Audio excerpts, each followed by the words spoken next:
Welcome back to Life, Love, and Real Estate. As always, I am Daniel Palmer from Shelter Home Mortgage. Follow me on all the socials at dpalm66. Excited to have you here. Excited to talk with you once again, but mostly I'm excited to talk with my much better pod half, Miss LaCressa Morrow of Keller Williams in town. How you doing, LaCressa? I'm good. How are you? Happy to be I'm here. doing very well. That's always. Well. We're recording this on our Friday, but I want to talk about this event that will be in the rearview mirror once we release this. Is going to be our equity class that we're teaching on Sunday. So I'm excited because a lot of the things that we do in our business is about finding people new homes, or they're in the transitional phase in their lives. An equity conversation is talking about appreciating what you have now and utilizing it for your benefits. And I know that as a real estate agent, this is it's almost an anthem, like, don't talk about transactions, talk about home ownership. But what made you want to think of this as a topic to kind of service your existing customers?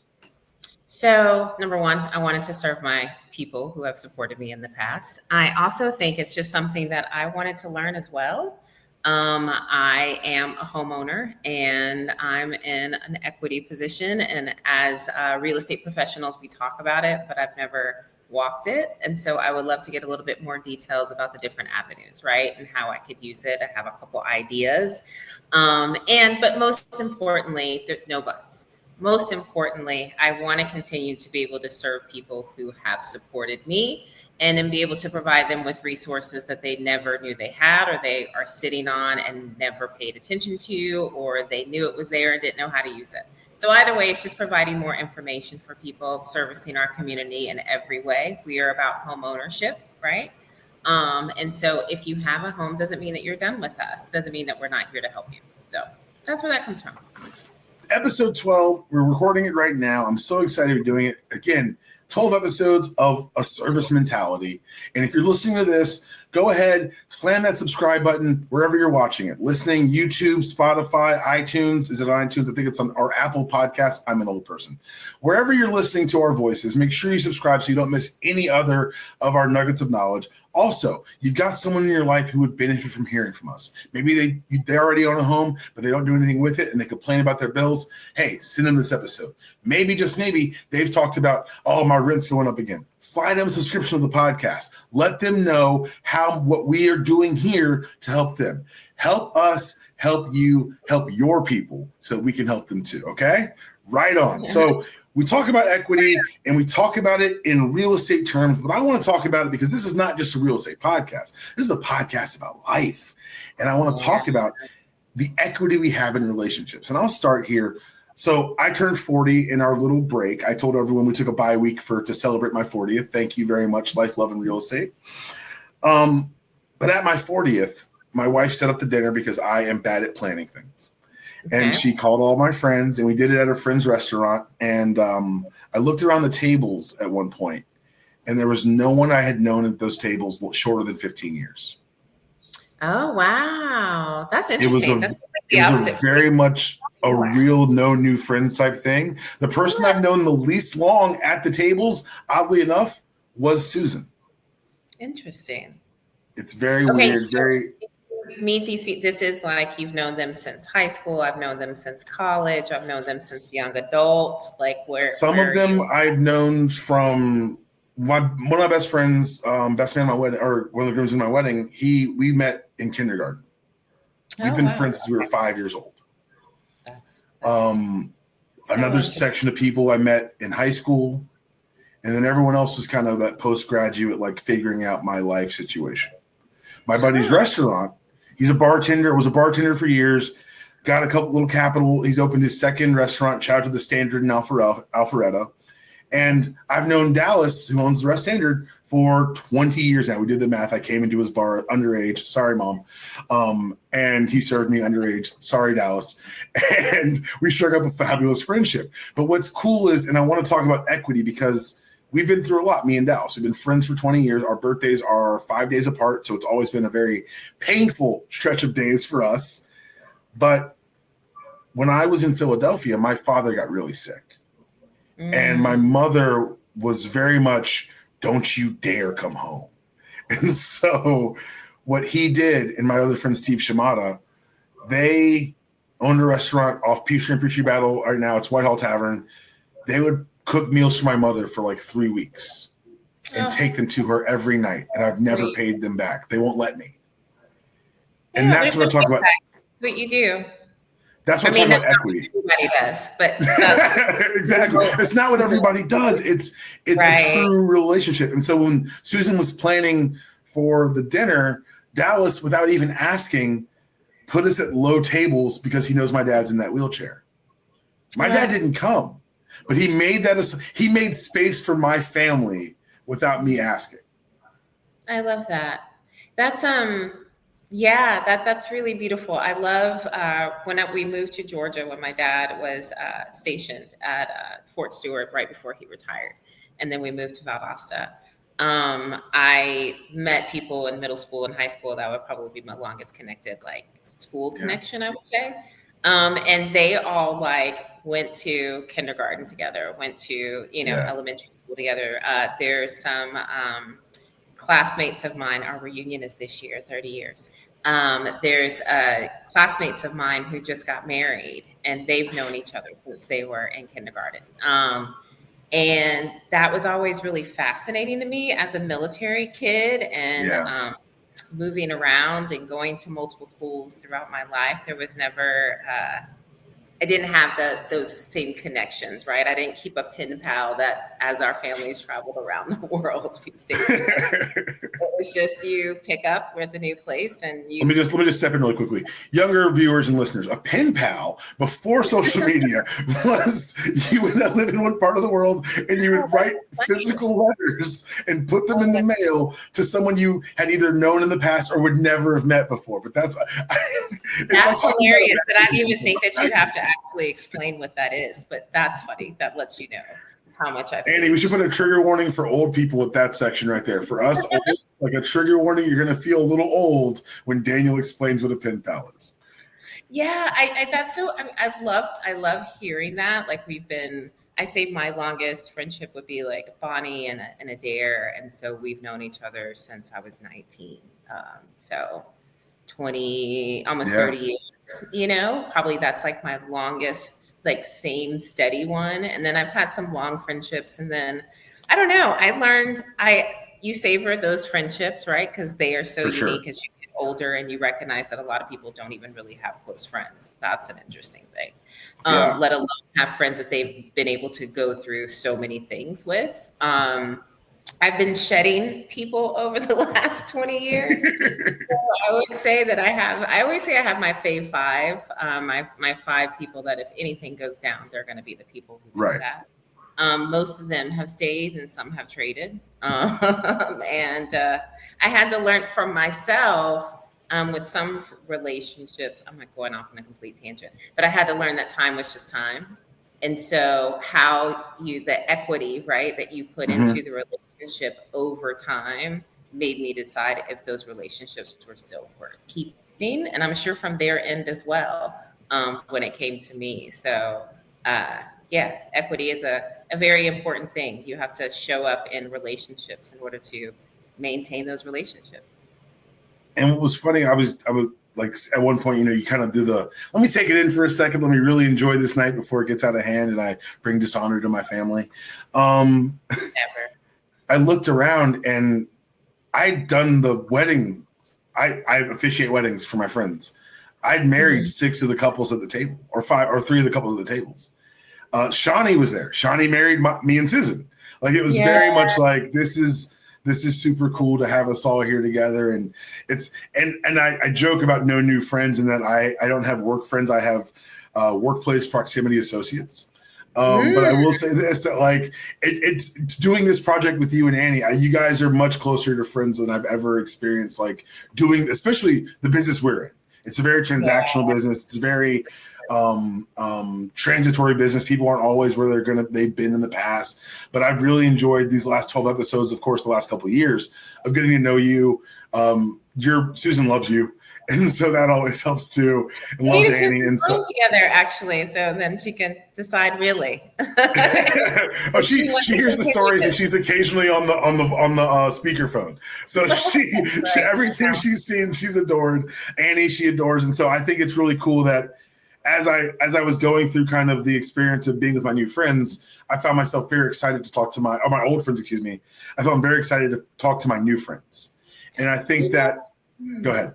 That's interesting. Well, because I also feel that people who have had friends for the test of time, right, don't feel the need to have new friends, right? They're like, I got my people. Yeah. I don't have to learn someone new, have them disappoint me, have us work through it.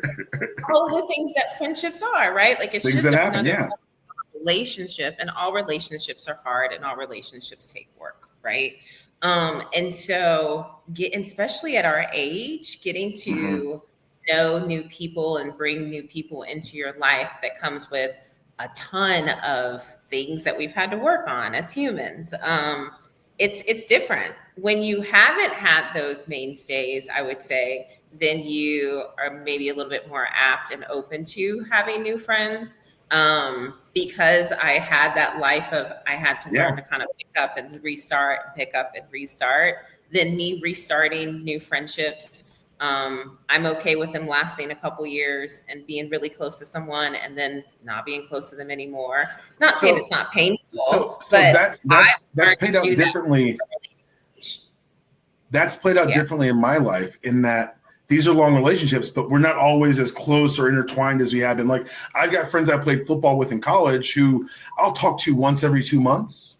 We'll trade pictures of kids, but I know the second we're together, it's like, again, that the timing, the equity, the value that was put into it hasn't gone away, because it was never an ending. It was never like we're breaking up as friends. It was just, life gets in the way, like stuff happens. And I think being an adult is being able to recognize that and not say it's a value judgment, but sometimes it's saying, hey, things got busy and I don't hold anyone responsible for that. It's just how life is. And the ability to kind of work through that and say, you're my person because we're together right now. And maybe I don't see you for 6 months or a year, but we can pick up where we left off. No, I definitely love that. And I have those types of friendships. I would say my closest relationships, though, I personally need to see you. that's probably a prerequisite for me. And I think sometimes I could be too much for people. And I'm like, we're going to see each other. Like, I haven't seen your face in months, so let's figure this out. If you live in a distance, then I'm going to come and visit you a couple times a year.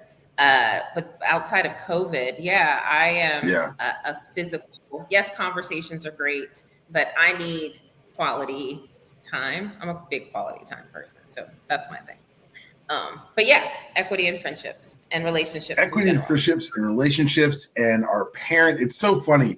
Having a kid changed the way I viewed my relationship with my parents, because it was like, if you love me as much as I love him, oh no, then it reframes all the arguments, all the over worrying, all the concern. It reframes all of it. And so I've gained a new appreciation for my parents and gained a different type of equity. I think they got more equity with me than they ever had before, because I can now see it from their shoes. Do you think too, it's like a different level, like being older now? My parents are my parents, but they're also like Maryland and Houston, right? So as who they are as individuals, who they are as, for their personalities, how they navigate in the world, right? And so now you get to see it at a different level too. So not only them as individuals, them as your parents, and now parenting from that perspective of from where they came from, right? Which is going to be different for you too. Yeah. 100%. It's you are able to recognize that at every turn they were doing their best, because you have those days as a parent where you're like, I don't know what I'm doing. And then you realize that, oh God, they didn't know what they were doing either. And so it is at the same time, like, yes, it does help the relationship. It reframes the relationship, but it also gives me some courage that like, oh, they figured it out. So I got to keep going. I got to figure it out because this kid doesn't know that I don't know where I'm going. This kid doesn't know that I don't know how to fly this plane. I've got to fly this plane. And I think that's really enriched my relationship with them as well. Interesting. Huh. That's really cool. I love that for you.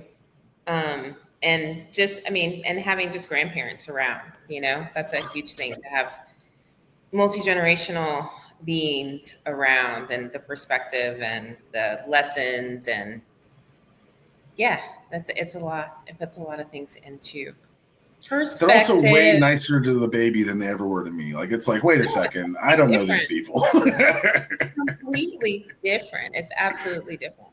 And they get to love them and leave them, right? And you deal with the problem. I love that. Well, let's talk about equity in homes because that's what we're here. It's what we do professionally. Let's talk about kind of what equity is. So for those who don't know what equity is, glad you're here. Equity is essentially how much of your property you own outright. What do I mean by that?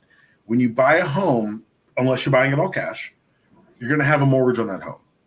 Your lender or your bank or your mortgage provider is going to own a portion of your home. So if it's a $200,000 property and you put 10% down, that's $20,000 for you math nerds. That means that you got an $180,000 loan.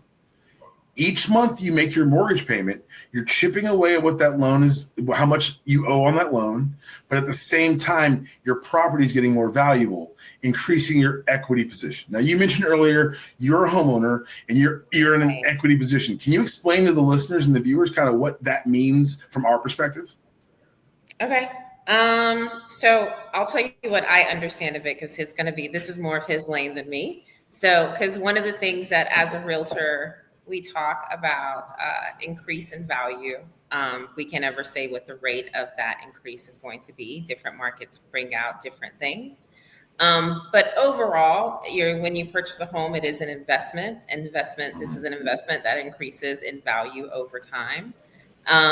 For me, I purchased my home 5 years ago. So during COVID is when I closed on my home. My neighborhood has turned around. It wasn't bad. I live in Reynoldstown. I live at the border of Reynoldstown and Cabbagetown. So there's a lot that has developed in the last 5 years. So my home has grown in value. So I'll just let you know, I paid $260 for my home approximately. I think I put 5% down based on Daniel's shelter fancy calculator and looking at comps, which is comparable homes, which I'm in a condo that has sold. Then I think I'm definitely in a good position, right? So what I need to figure out is how the heck am I going to use this good position? And I know that from what I understand, people with more money than I do uses their equity position in order to either pay down debt or use it as a down payment for an investment property or go on vacation or pay off student loans at a lower interest rate, whatever that is. That's what I know, but now I need to access it. So that's where Daniel comes. Right on. And so the equity, that's beautifully said. The equity is essentially the difference between what you owe and the value of your property. That's essentially what equity is always going to be. The longer you're in a property, the more the property is going to appreciate, the more you're going to pay down your debt, the greater your equity position. Now, you talk about accessing equity and how it can help people improve people's lives. One of the things that I like to just present to people is people say, oh, rates are too high, refinances are dead these days. It's not necessarily true because you can use your equity in your home to pay down debts you might have outside of your home. So if you have a car note that is currently at, let's call it 15, 18, 20%, these are high interest obligations. You can utilize your equity in your home to refinance your property, absorb some of that debt. You're going to pay back your debt. Anyone who tells you that this is a way to not pay your debt is not being the clearest they could with you. What it does do, it allows you to recast that debt at a lower interest rate. So if you're going to pay back your car note at 15%, wouldn't you rather pay it back at 7%? And so that's kind of how the first step towards using your equity kind of, for me, it's utilizing it to improve your daily life. Because let's say you have these bills are need to be paid every month, and you've got a car note that maybe is weighing on you, but you have room in your mortgage. So if your mortgage goes up a little bit, but the car note goes away, your quality of life every month has increased. You are having a better, go ahead. So, all right. So let's use just $100,000 because I need simple math because I don't have a math brain. All right. So I bought this home for $100,000 and I put, I don't know, 5% down. I have a $95,000 loan, right? But over time, my home is now worth $150,000, right? So I now have potentially like 55, maybe $60,000 of an equity position. Well, if I was to refinance, which is a go ahead. Go ahead. You got to include the benefits also because what? You're paying down that 95 every month. Yeah. So yes, okay. So say I've only had it like 5 years or so. So let's say I'm in an equity position of like $65,000. Right on. What if I only want, I don't know, 30 of that? Can I, when I refi, do I have to refi based off of current value of my property, or how does that work basically? Right on. So with the refinance, we're going to send out an appraiser. Say it again. Does that make sense? Yeah. My question? So with the refinance, we're going to send out an appraiser to validate the value of your property. So the new value of your property is $150,000. You owe, call it 90. Within that $60,000 gap, there's a lot of ways you can access what you want there. If you want to get out $30,000, we can do what's called cash out refinance.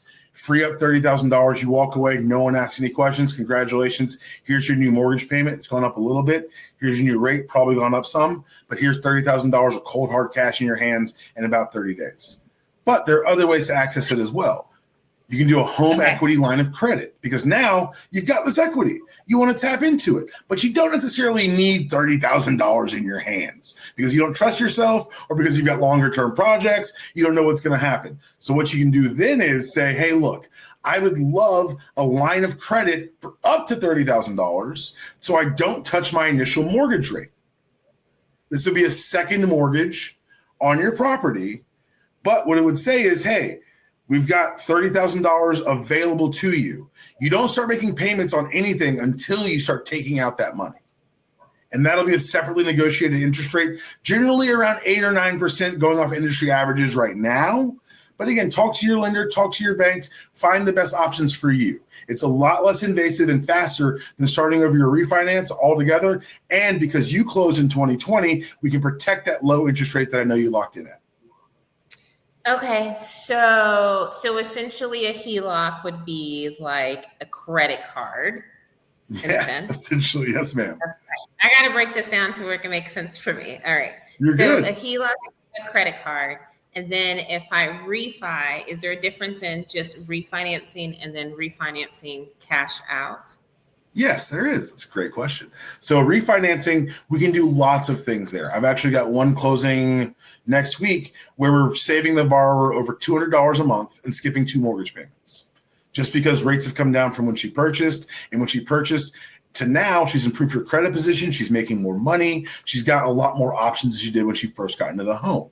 So we're going to be resetting her loan at 30 years, but saving her, like I said, that $200 a month while skipping 2 months of payments.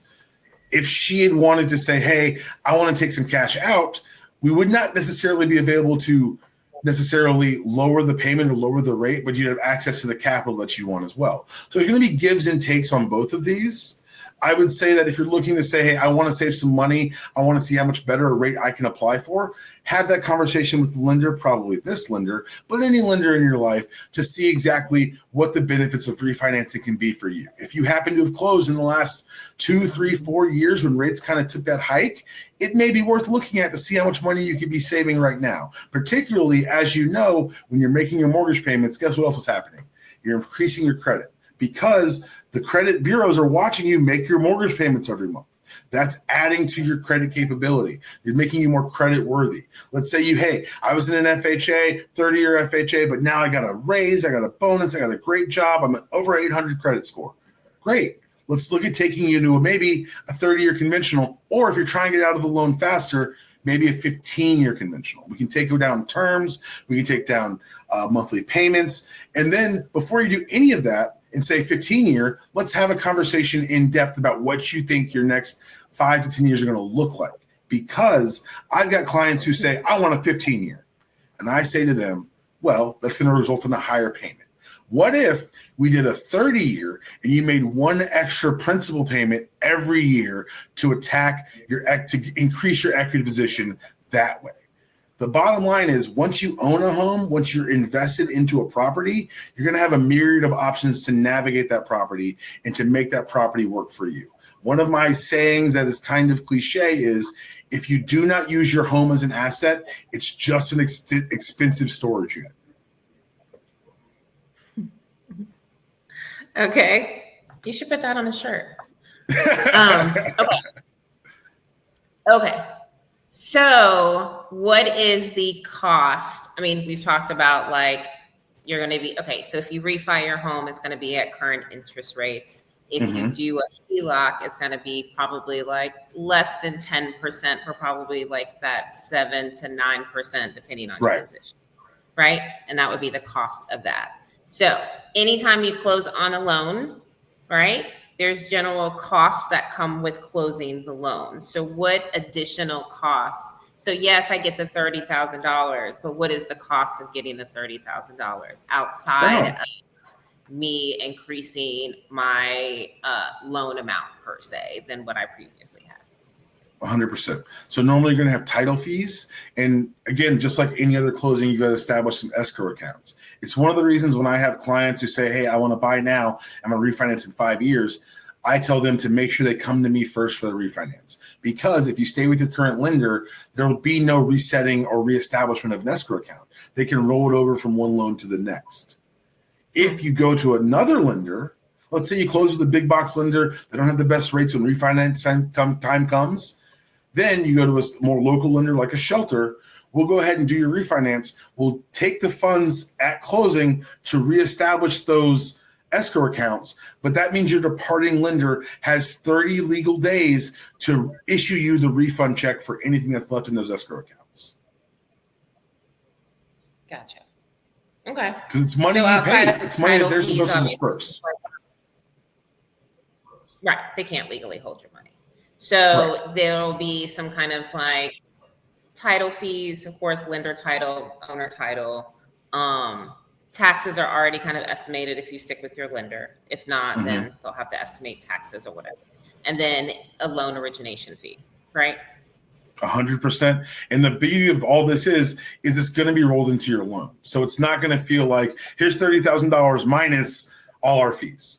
If you wanted your $30,000, we're going to get you your $30,000. We'll just increase the loan amount to cover the closing costs. That way you don't feel like you got taken for a ride or anything. It's going to increase. And if you think about it this way, it's increasing your closing costs, but those closing costs are now being amortized over 30 years.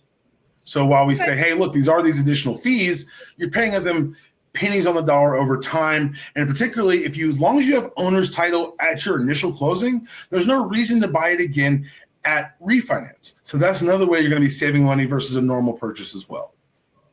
Okay. And then do you have to deal with a closing attorney when it comes to refis? Not in Georgia today. So there's going to be a closing attorney. You're going to have to pick one, but you're not going to have the big to-do of everyone goes to a real estate office and we all sit around and sign. They allow for mobile closings on refinances. So an office can send out a notary to your home, get everything signed, and call it a day that way. 3 days later, you get your money. Okay. Trying to think if I have any other question. Oh, I do. Okay. So I'm in an equity position, right? There are certain things that I have to have done in order to be able to refi, just right. There are certain things that I've already would have had to have done in order to buy a home, right? So you're going to need like current bank statements and pay stubs, tax returns. So right? That's a great point, because we're going to revalidate everything in your loan. Make sure you're still, hey, are you employed? Do you have Are you paying your debts? We're going to run your credit. But we also have something called an FHA streamline. And you don't see them as much anymore because rates have gone up. But if you have an FHA loan, we can do a no-doc streamline where we just pull a mortgage-only credit report. Make sure your mortgage has been paid on time. There's no income documents at all. And essentially, you can get up to, I think it's $500 at closing back. But this is a great way for rate and term. When rates eventually do fall again, FHA owners, let's have a conversation about getting you streamlined refinance so that you can take advantage of these lower rates without the hassle of a full refinance. Okay, but if you're not having an FHA loan, if you have a conventional loan, then you have to do the full shebang. The full shebang. We're going to look at everything. But again, these are conversations that you're going to want to have with your lending partner. That's why when I say, hey, I'm going to check in with you after closing, it's for reasons like this. So that when those questions do come up, you don't feel lost. You don't feel like kind of back at square zero. How do I get started? Hopefully you've worked with people in the past who have put you in a position to at least know where to get those answers. So when people reach out to me, the first thing I do is not throw them an application. I say, hey, what's your current rate? What are your goals with the refinance? And are we up against any time commitments? Because sometimes people will say, hey, I need this money really fast. And that's it's understandable and okay. Everyone's lives are different. But a lot of times people are saying, hey, I just want to see what's out there for me, which is fine. It's important to be aware of what you can do. So what I'll do then is I'll take in all the basic information, do a soft pull on the credit, get a good 30,000 foot view, and see what rates are going to break for them that day. Sometimes it's a win, sometimes it's a not. But we can do then is set up rate alerts. That way, if the rates do come down to that point, we can go ahead and say, hey, it's a great time to refinance. Also, LaCressa, something I had forgotten about, you can buy down rates on a refinance too. So let's say you wanted to take out 30, but you've got room to take out 35. Throw those 5 down to the interest rate and get an even lower rate on your money you're taking out. So there's a lot of different ways to navigate this and make it work for you. You and I talked about, you said it earlier, people with a lot of money seem to use their equity in lots of different leveraged ways. That's the benefit of those people having a lot of money. When you're like us, normal folks, you got to find different ways to make it work for you. And getting with someone who has done it before and is able to navigate this with you is going to be the best way to do it. Let's say you own your home, LaCressa. Let's say you've got a great equity position. You've done the numbers. You're like, hey, I could probably take some cash out and invest in an investment property. We can look at that and see how that would directly affect your bottom line before you've even signed any paperwork. We can say, hey, let's take a real comprehensive look at your entire financial situation. That's one of the reasons when I do refinances, I get what your desires are up front, and then we pull credit. And then we're going to have a conversation of, hey, so this is your current mortgage payment. These are your current debts. Your goal is to lower your mortgage payment. Let me ask you a question. How tight is it at the end of the month? And is it the mortgage that makes it tight? Because if you're telling me that the reason I'm stressed at the end of the month is not the $100 you'll save me on a mortgage, but it's $300 car payment, then we're going to have a conversation about how we're really going to be benefiting your life. How are we really going to make this work for you? Sure, your monthly payment might go up a little bit, but if I can take away a car note, wouldn't that make you feel better? Having those conversations, having someone who's going to take the time to give a full, comprehensive review of your entire situation is invaluable at times like these. I love it. It's the lifestyle approach, which is how I approach real estate, right? What's going on in your lifestyle? It truly is. Okay, I have one last question. So say I have my mortgage, I'm in a great equity position, but I may have made a few late payments, like nothing over less than 30 days, but more than 15 days a couple times. How do you guys look at that? Or do I need to give myself a 6-month, 3-month runway from those situations of tougher times before I try to apply for this situation? If you've had a payment over 15 days late, probably not going to appear on credit. What appears on credit are going to be the misses. So it's when people start missing mortgage payments that we start having to dig into rules and seeing when we can do things for you. So if you've missed mortgage payments, let's have a conversation to see what we can do. What you might want to do is reach out to your current lender to see what you can do as far as getting those removed or seeing how you can get back to current.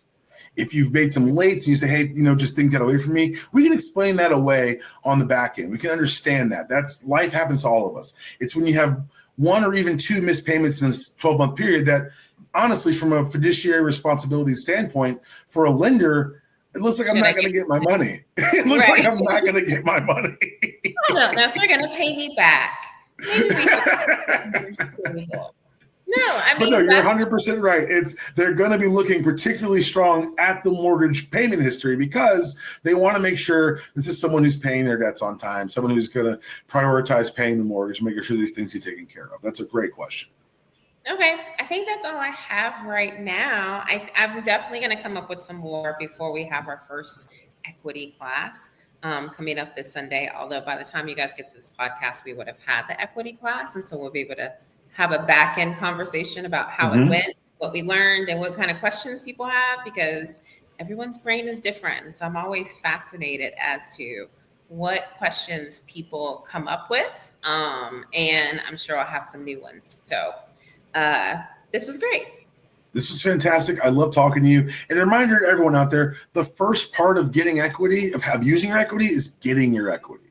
So if you're out in the marketplace, if you're saying rent prices are going up, if you're saying the things that I said earlier, let's have a conversation about you getting a piece of the town that you're in, particularly Atlanta. LaCressa Morrow at Keller Williams in town. She is a fantastic resource, helping people find exactly what they need. Daniel Palmer, Shelter Home Mortgage.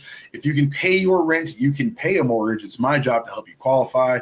LaCressa, do you have anything else you want to leave with the people on the way out of episode 12?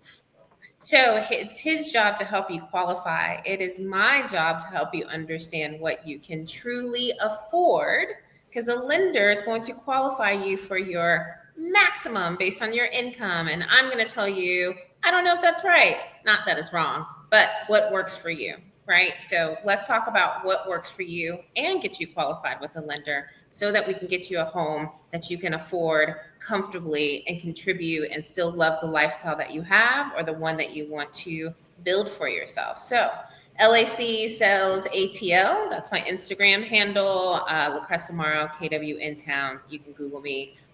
There's always some type of message at the bottom of any of these things to let you know how to reach us. So this was great. Thanks. And that's a huge thanks to our wonderful producer, Annie. You remain the best, Annie, as you judge us from your unseen screen. Again, guys, thank you guys for listening. Thank you guys for taking part of Life, Love, and Real Estate. Make sure anyone in your life who could benefit from a little bit of our knowledge, share it with them. If it's something you've got questions about, make sure you leave them below in the comments. Reach out to us on social media. We're here to help. We are a service-based podcast, making sure that you have what you need to navigate these real estate streets. Have a great one, and we'll see you guys in 2 weeks. Bye-bye.